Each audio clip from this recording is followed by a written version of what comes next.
Hi, I'm Ed Beckley. Welcome to AwakenedHeartNow.com. I appreciate you logging on to this site, and I want to be able to share some ideas with you about enlightenment, liberation. I call it freedom.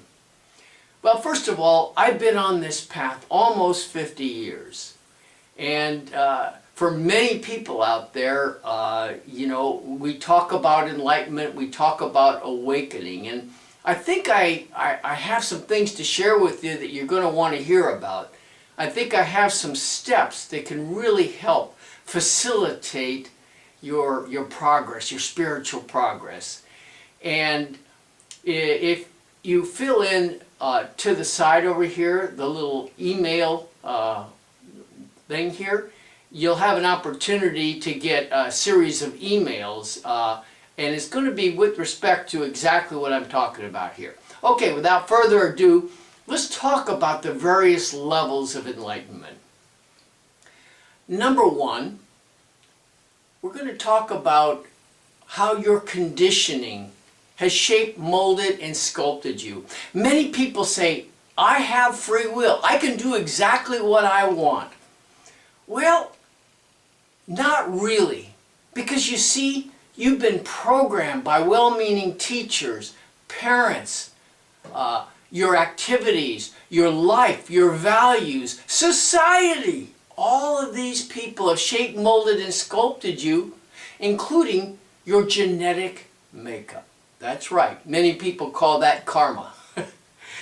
Your genetic makeup as well. And so because we've been shaped, molded, and sculpted in these kinds of ways, what kind of free will do we really have? Yet we take ourselves to be that.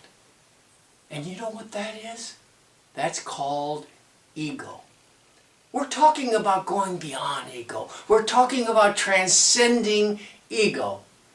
So, I'll be teaching you to meditate, and that's the first step in terms of the process, in terms of becoming free, becoming liberated. So once we do that, we begin to transcend, we begin to go beyond our conditioning.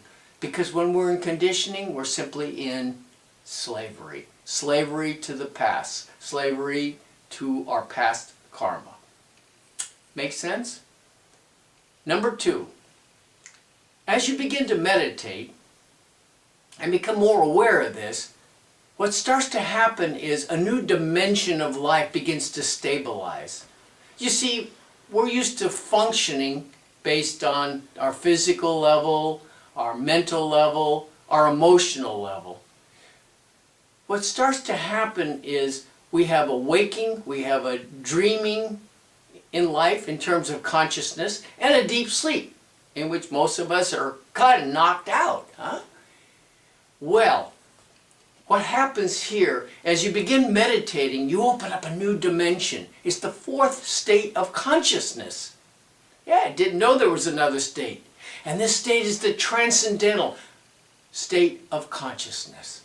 This is that area of life that is calm. Now, it's not as mysterious as it might seem. We've all experienced this transcendental state of consciousness. And some of you are saying, well, I don't know if I have. Well, I'm going to tell you when you have. You have when you've looked out at a beautiful sunset. It's taken your breath away. In that moment, there's some stillness inside. The birth of a baby. Maybe just doing some, once in a while, when we just fall through that what I call the net of this dimensional reality, and we fall into that. That's the transcendental state of consciousness. As you begin meditating, you begin touching that. You begin tasting the flavor of that. And the flavor is peace and joy and ease. And the mind becomes clearer, and the body becomes more relaxed. Then as we meditate longer and longer, we begin to stabilize that transcendental state of consciousness, and we begin to have longer and longer periods. They're not just brief glimpses as most people have, and particularly without recognition, but they're longer periods of this ubiquitous reality, this underlying awareness, this underlying consciousness, and we begin seeing life more from that level rather than through the prism of the mind. Because when we look through the mind, just the mind, and the mind becomes our total reality, then everything looks separate. It's variegated. It's all this separation. And yet when we look from the level of unbounded awareness, unbounded consciousness, now we see the world a little more connected, a little more oneness. Now, over time, we begin to stabilize that underlying level of consciousness. And so, what happens is, now we step back and we can observe the mind. As we observe the mind, we recognize that the mind, we really become aware that the mind is just a playback unit. It's just feeding back things that have happened through generations, our genetic makeup, everything that we talked about earlier. It's our programming. And now, what we step back and we can see it. Now, we can begin to look at our negative programming, our positive programming. And what starts to happen is, rather than spending our life just reacting, just like an amoeba, and that's what most of us do in life, we react, we do this, step back, and there's a stillness, a calmness watching it. And so now we may not react to the same kinds of things.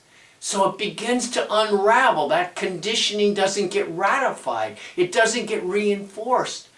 And we get to look, and we can just see it. So we're shining the brilliant, the true light of consciousness on the mind. And it begins, and the mind begins transforming. Now we have a separation happening. Consciousness, mind. Mind, consciousness. What starts to happen after that?